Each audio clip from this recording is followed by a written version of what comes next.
একটি অনলাইন ব্যবসার সবচেয়ে গুরুত্বপূর্ণ পার্ট হলো স্কেলিং করা। আর এই স্কেলিং করা পার্টে এসে ম্যাক্সিমাম মানুষই ভুল করে ফেলে। কারণ স্কেলিং করা আসলে এতটা সহজ বিষয় নয়, কারণ বেশ কিছু বিষয় কিন্তু মেজারমেন্ট করেই স্কেলিং করতে হয় এবং দেখে নিতে হয় যে ওই ব্যবসাটি আসলে স্কেলিং করার জন্য উপযুক্ত হয়েছে কিনা। তো যেহেতু এখানে অনেকগুলো মেজারমেন্টের বিষয় থাকে এবং বিভিন্ন বিষয় অডিট করে দেন স্কেলিং এ যেতে হয়, তাই এই বিষয়টিতেই কিন্তু ম্যাক্সিমাম মানুষ এসে ভুল করে। তো এর আগে একটি ভিডিও করেছিলাম স্কেলিং এর উপরে, যেটি চ্যানেলে রয়েছে অলরেডি। সেখানে আমি তিনটি বিষয় নিয়ে আলোচনা করেছিলাম যে তিন ভাবে আসলে স্কেলিং করা যেতে পারে: সেফ স্কেলিং, অ্যাগ্রেসিভ স্কেলিং এবং ব্যালেন্সড স্কেলিং। এই তিন ধরনের স্কেলিং নিয়ে কিন্তু আমি এই ভিডিওতে আলোচনা করেছিলাম। যদি কেউ এই ভিডিওটি মিস করে থাকেন তাহলে কিন্তু আপনি চ্যানেল থেকে দেখে আসতে পারেন। স্কেলিং এর আসলে অনেকগুলো স্ট্র্যাটেজি রয়েছে, আপনি যে কোনো স্ট্র্যাটেজি ধরে কাজ করতে পারেন, বাট স্কেলিং করতে গেলে বেশ কিছু বিষয় মেজারমেন্ট করেই কিন্তু স্কেলিং এ যেতে হবে। আর এই সমস্ত বিষয় অর্থাৎ স্কেলিং এর যে ব্যাপারগুলো সেগুলো অ্যাডভান্স টপিক বিধায় এই বিষয় নিয়ে খুব একটা কেউ কথাবার্তা বলে না। কারণ এই অ্যাডভান্স টপিক যদি কোর্স আকারে সেল করা যায় অথবা সার্ভিস আকারে সেল করা যায় তাহলে কিন্তু এখান থেকে ভালো একটা অ্যামাউন্ট জেনারেট করা পসিবল। আজকের ভিডিওতে শেয়ার করার চেষ্টা করব স্কেলিং এর চেকলিস্ট গুলো কি কি হতে পারে, সেই বিষয়গুলো আজকের ভিডিওতে ক্লিয়ার করার ট্রাই করবো। ভিডিওটি একটু অ্যাডভান্স হবে, বাট যারা আসলে স্কেলিং করতে চাচ্ছেন তাদের জন্য ভিডিওটি খুব হেল্পফুল হবে বলে আমি বিশ্বাস করছি। তো আশা করছি সম্পূর্ণ ভিডিও জুড়ে আপনারা আমার সাথেই থাকবেন। আসুন অন স্ক্রিনে আমরা দেখি যে আমাদের একটি ব্যবসাকে স্কেলিং করতে গেলে যে সমস্ত চেকলিস্ট গুলো মূলত থাকতে হয় বা প্যারামিটার গুলো থাকতে হয় সেগুলো একটু দেখে নেওয়ার চেষ্টা করি। তো আপনারা অন স্ক্রিনে দেখতে পাচ্ছেন প্রথমে রয়েছে পারফরমেন্স অ্যানালাইসিস। খুবই ম্যান্ডেটরি একটি বিষয়।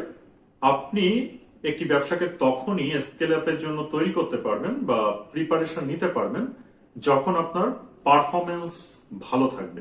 যখন একটি ই কমার্স ব্যবসা প্রতিদিন 20 থেকে 50টি সেল জেনারেট করতে পারে অ্যাটলিস্ট, তখন আমরা ধরে নেই যে এই ব্যবসাটি মোটামুটি পারফরমেন্স ভালো এবং আস্তে আস্তে এটিকে স্কেল আপ করা যেতে পারে। পারফরমেন্স অ্যানালাইসিসের ক্ষেত্রে বেশ কিছু বিষয় কনসিডার করতে হয়। সেগুলির মধ্যে অন্যতম হচ্ছে যে আপনার যে ব্যবসায় গোল রয়েছে সেই গোল আসলে কমপ্লিট করছে কিনা আপনার অ্যাডসেট গুলো, সেটি দেখতে হবে। দেন দ্বিতীয় যেটি, সেটি হচ্ছে are any significant performance drops.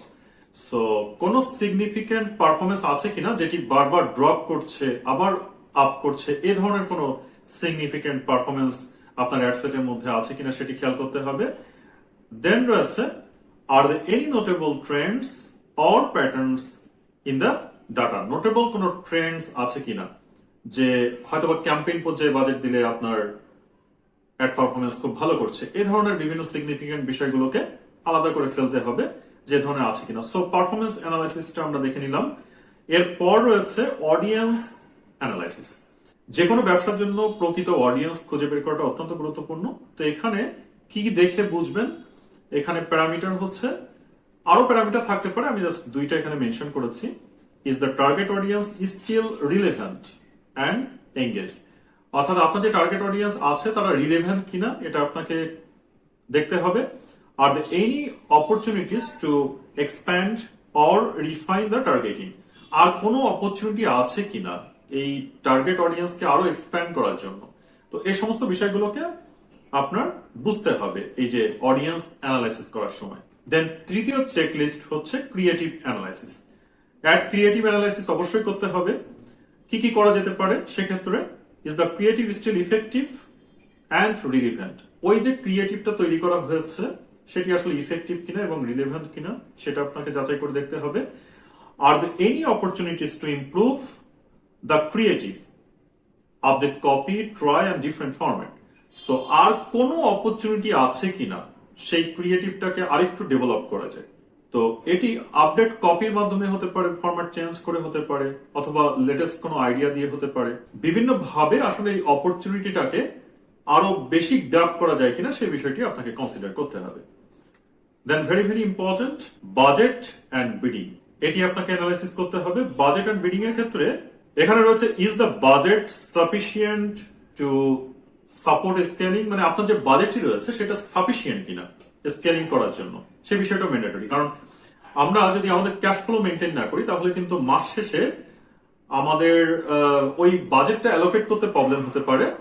R budget না থাকলে আপনি স্কেলিং করতে পারবেন, এটা খুব স্বাভাবিক। সাপোজ আপনি $300 অ্যাড রান করছেন পার মান্থ, বাট আপনি চাচ্ছেন যে এখানে $500 অ্যাড রান করতে, বাট আপনার ক্যাশ ফ্লো সেটা বলছে না, বা আপনি কোনোভাবে ওই $200 আলাদা করে অ্যাফোর্ড করতে পারছেন না, তাহলে কিন্তু স্কেলিং হবে না। অবশ্যই বাজেট একটা ম্যাটার। আরেকটি বিষয় হচ্ছে কি, is the bidding strategy optimal for the campaign goals. Bidding যে স্ট্র্যাটেজি রয়েছে আপনার, সেটি আসলে ক্যাম্পেইন গোলকে অপটিমাল করছে কিনা, সেটাও একটা বিষয়। তো এই বিষয়গুলোকে কনসিডার করতে হবে। এরপর রয়েছে delivery optimisation. Is the delivery optimisation settings aligned with the campaign objectives. অর্থাৎ ডেলিভারি অপটিমাইজেশন যে সেটিংসটা রয়েছে সেটি আসলে ক্যাম্পেইন অবজেক্টিভের সাথে যায় কিনা, সে বিষয়টি কিন্তু অ্যানালাইসিস করতে হবে। এরপর রয়েছে are there any delivery issues that need to be addressed. আর কোন ডেলিভারি ইস্যুস আছে কিনা যেটা আসলে অ্যাড্রেস করা অর্থাৎ লক্ষ্য করা দরকার রয়েছে। তো এই বিষয়গুলো কিন্তু ডেলিভারি আমরা জানি যে কোথায় কোথায় ডেলিভারি হয় অ্যাড, সেটা কিন্তু আমরা জানি। আমরা যারা অ্যাড ক্যাম্পেইন রান করি তারা কিন্তু এই বিষয়ে অ্যাওয়ার আছি। সো আমি যেহেতু অ্যাডভান্সড লেভেল নিয়ে কথা বলছি, তো এই পেছনের বিষয়গুলো আমি আর বেসিক বিষয়গুলো আমি আর বলছি না। এরপর রয়েছে প্লেসমেন্ট। প্লেসমেন্ট সেগমেন্টে এসে আপনাকে কি কি কনসিডার করতে হবে আমরা একটু দেখব। এখানে রয়েছে are the placement performing well, অর্থাৎ আপনি যে প্লেসমেন্টে অ্যাড দেখাচ্ছেন সেই প্লেসমেন্টে কি অ্যাড ভালো করছে পারফর্ম, সেটা আপনাকে দেখতে হবে। Are there any opportunities to test additional placements, মানে আপনি যে প্লেসমেন্টে অলরেডি অ্যাড দেখাচ্ছেন সেটা ভালো করছে কিনা, এটা একটা। আরেকটি হচ্ছে আর কোনো অপরচুনিটিস আছে কিনা অন্য কোনো এডিশনাল যে প্ল্যাটফর্ম রয়েছে সেগুলোতে দেখিয়ে আরেকটু বেটার টেস্ট করা যায় কিনা, সেটাও কিন্তু দেখতে হবে।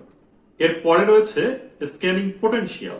এখানে বলছে does the ad set have the potential to scale, অর্থাৎ যে অ্যাড সেট রয়েছে সেটা আসলে পোটেনশিয়াল কতটুকু স্কেল করার জন্য, এই বিষয়টি কিন্তু খুবই গুরুত্বপূর্ণ। কারণ যদি পোটেনশিয়াল না হয় ওই অ্যাড সেট গুলা, তাহলে কিন্তু স্কেলিং এ গেলে একটা বিপুল অঙ্কের টাকা লস হতে পারে। কারণ স্কেল করতে গেলে তখন কিন্তু ডলার কস্ট বেশি হবে, তো এখানে কিন্তু লস হওয়ার সম্ভাবনা রয়েছে। আরেকটি বলছে যে what are the potential challenges or limitations, মানে পোটেনশিয়ালের মধ্যে চ্যালেঞ্জেস কি কি আছে, লিমিটেশনস কি কি আছে, সেই বিষয়গুলো আপনাকে ফাইন্ড আউট করতে হবে। করার পর দেন স্কেলিং পোটেনশিয়াল গুলোকে খুঁজে খুঁজে বের করতে হবে। এনিওয়ে, এরপর রয়েছে স্কেলিং অ্যাকশন। সো আগের যে অ্যানালাইসিস গুলো করা হলো সেগুলোর উপরে গ্রাজুয়ালি একটা অ্যাকশনে যাওয়া যেতে পারে। লাইক এখানে বলছে যে gradually increase the daily or life time budget, অর্থাৎ গ্রাজুয়ালি একটা স্কেলিং এর দিকে আস্তে আস্তে ধাবিত হওয়া যেতে পারে যদি আগের বিষয়গুলো ঠিকঠাক থাকে অ্যানালাইসিস করে। যদি গ্রাজুয়ালি যে বিষয়টা অর্থাৎ আস্তে আস্তে করে বাজেট দিয়ে যদি সেটা ঠিকঠাক পারফর্ম করে, তাহলে কি হচ্ছে এক্সপ্যান্ড টার্গেটিং, তখন টার্গেটিংটাকে আরো বেশি এক্সপ্যান্ড করা যাবে। এখানে বলছে যে broaden the target audience by including similar demographics interest or behaviour. Similar টাইপের ডেমোগ্রাফিক্স ইন্টারেস্ট এবং বিহেভিয়ার দিয়ে এই টার্গেট অডিয়েন্সকে আরো বেশি ব্রড করা যেতে পারে। দেন রয়েছে কি টেস্ট নিউ ক্রিয়েটিভস। এখানে বলছে যে experiment with different creative variations to identify high performing ad, অর্থাৎ ডিফারেন্ট ডিফারেন্ট ক্রিয়েটিভ গুলোকে এক্সপেরিমেন্ট করতে হবে এবং সেখানে যে সমস্ত ক্রিয়েটিভ গুলো হাই পারফর্মিং করছে সেই সমস্ত অ্যাড ক্রিয়েটিভ গুলোকে ডিটেক্ট করা। এরপর হচ্ছে অপটিমাইজ বিডিং। অপটিমাইজ বিডিং এর ক্ষেত্রে কি বলছে যে adjust the bidding strategy to improve performance and efficiency. So এই বিডিং স্ট্র্যাটেজিকে কি করতে হবে, ইমপ্রুভ করতে হবে পারফরমেন্সের সাথে সাথে, এবং সেটি ইফিসিয়েন্সি রেখে, অর্থাৎ নট লাইক দ্যাট যে আপনি ইচ্ছে মতো একটা বিডিং করলেন, সেখানেও কিন্তু একটা ল আছে, বা আপনি যে টোটাল অ্যাড অপটিমাইজ করবেন সেখানেও বেশ কিছু থিওরি আছে, বেশ কিছু গ্রামার আছে। এখানে প্ল্যান এ কাজ না করলে প্ল্যান বি কে কাজে লাগাতে হয়, প্ল্যান বি কাজ না করলে প্ল্যান সি কে কাজে লাগাতে হয়। তো প্রত্যেকটি গ্রামার ধরে ধরে আপনাকে আগাতে হবে। এরপর রয়েছে এক্সপ্লোর নিউ প্লেসমেন্টস। তো এখানে বলছে যে try additional placements to reach a wider audience, অর্থাৎ আর যদি কোনো এডিশনাল প্লেসমেন্টস থাকে সেই প্লেসমেন্টস গুলোতেও অ্যাড দেখিয়ে কিন্তু ওয়াইডার করা যেতে পারে অডিয়েন্সটাকে, এবং এক্সপেরিমেন্ট করা যেতে পারে যে সেটি আসলে পজিটিভ রেজাল্ট এনে দিচ্ছে কিনা। লাস্ট বাট নট লিস্ট বলছে কনসিডার এবি টেস্টিং। এখানে কি বলছে যে conduct A B test to compare different ad set variations, অর্থাৎ ডিফারেন্ট যে অ্যাড সেট গুলো রয়েছে বা অ্যাড ভেরিয়েশন গুলো রয়েছে এবি টেস্টের মাধ্যমে সেগুলিকে কন্ডাক্ট করতে হবে, দেখতে হবে যে কোনটি আসলে ভালো পারফর্ম করছে। খুব ইম্পর্টেন্ট। এছাড়াও অ্যাড স্ক্যানিং এর জন্য আপনার অ্যাড অ্যাকাউন্টটিও বেশ গুরুত্বপূর্ণ, কারণ প্রত্যেকটা অ্যাড অ্যাকাউন্টের ধরন কিন্তু আলাদা, অর্থাৎ প্রত্যেকটা অ্যাড অ্যাকাউন্ট কিন্তু স্কেলের উপযোগী নয়। তো সেক্ষেত্রে অ্যাড অ্যাকাউন্ট ম্যাচুরিটির একটা ব্যাপার রয়েছে। ওয়েবসাইটের ক্ষেত্রে বা ল্যান্ডিং পেজের ক্ষেত্রে আপনি যার মাধ্যমে কনভার্সন নিয়ে আসবেন সেই ল্যান্ডিং পেজ বা ওয়েবসাইটটিকে অডিট করার প্রয়োজন রয়েছে যে সেটি আসলে স্কেলের জন্য উপযোগী কিনা বা মার্কেটিং ফ্রেন্ডলি কিনা। তো এক্ষেত্রে একজন এক্সপার্টের সহযোগিতা নেওয়া যেতে পারে স্কেলিং করার আগে। আর আপনি যদি এই সমস্ত বিষয়গুলোকে অডিট করতে পারেন, অ্যানালাইসিস করতে পারেন এবং পরবর্তী সিদ্ধান্তগুলো নিতে পারেন, তাহলে আমি বলবো যে ইউ ক্যান ট্রাই, আপনি স্কেলিং এর জন্য ট্রাই করতে পারেন। তো অবশ্যই এই ভিডিওটির মাধ্যমে আমি আশা করব যে আপনারা বেশ কিছু ইনফরমেশন পেয়েছেন যেটি আপনাদের জন্য হেল্পফুল হবে, এবং এই ভিডিওটি দেখার মাধ্যমে এবং আমার যে আগের ভিডিওটি রয়েছে চ্যানেলে সেটিও দেখে আসতে পারেন। এই দুটি ভিডিও দেখার মাধ্যমে আপনারা ট্রাই করে দেখতে পারেন। তো যদি হেল্পফুল হয় অবশ্যই ভিডিওটিতে একটি লাইক করবেন, বন্ধুদের মাঝে ভিডিওটি শেয়ার করে দিবেন। চ্যানেলে প্রচুর পরিমাণে ফেসবুক মার্কেটিং রিলেটেড ভিডিও রয়েছে। আপনি যদি নতুন দর্শক হয়ে থাকেন রিকোয়েস্ট করবো চ্যানেলটি ঘুরে আসুন, হয়তো বা যে কোনো ভিডিও আপনার জন্য এফেক্টিভ হবে। আপনি নতুন দর্শক হয়ে থাকলে অনুরোধ থাকবে চ্যানেলটি সাবস্ক্রাইব করে পাশে থাকা বেল আইকনটি অন করে দিতে, তাহলে পরবর্তীতে যে কোনো নতুন ভিডিও আপলোড করলে আপনারা নোটিফিকেশন পেয়ে যাবেন। দেখা হবে পরবর্তীতে নতুন কোনো ভিডিও নিয়ে। তত সময় ভালো থাকবেন, সুস্থ থাকবেন। Thank you very much.